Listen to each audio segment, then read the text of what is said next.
Here's problem 836. A surprising demonstration involves dropping an egg from a third floor window to land on a foam rubber pad 2 inches or 5 centimeters thick without breaking. If the 56-gram egg falls 12 meters and the foam pad stops the egg in 6.25 milliseconds, by how much is the pad compressed? Well, here's our situation. We have an egg ready to fall, and it's going to fall down. When it hits the pad, it has fallen 12 meters. So this distance here, from point A to point B, is indeed 12 meters. We have that the pad is 5 centimeters thick, and it's going to decompress or press in some distance, delta y. We don't know what that is. We don't know the springiness of the foam itself either, so we don't have a K constant for that. But we are given the time it takes to stop, which is 6.25 milliseconds. That's going to be key. And we know the mass of the egg. Mass of the egg is 0.056 kilograms, 56 grams.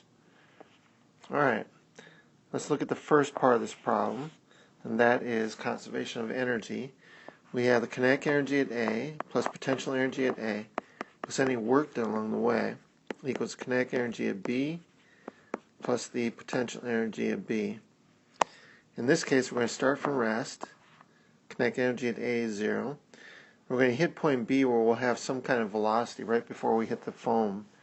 So we will have kinetic energy at B. But there won't be any work done along the way. We're assuming no friction. And we're going to assume that our potential energy at B is 0, because that's our 0 height level right there.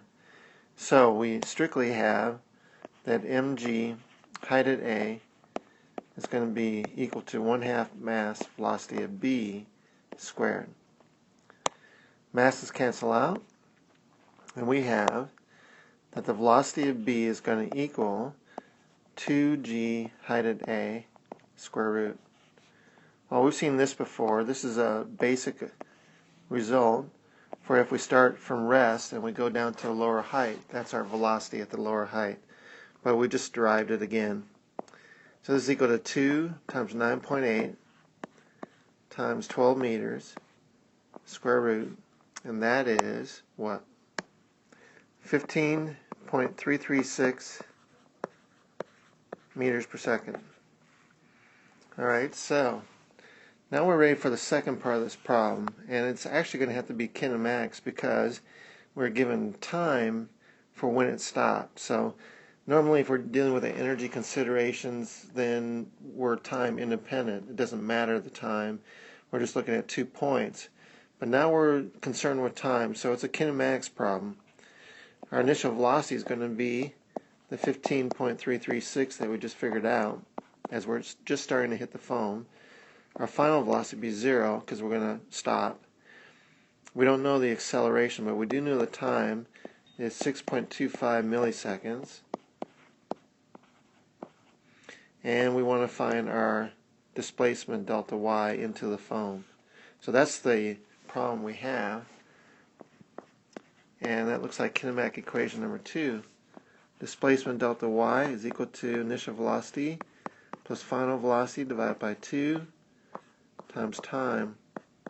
So that is going to be 15.336 plus 0 divided by 2 times 6.25 times 10 to the minus 3. I can write that in there. And that is equal to what? 0.0479 meters. So it will compress about 4.8 centimeters. The 5 centimeters of the foam is enough to allow this to happen. So it'll compress 4.8 centimeters or 0.0479 meters.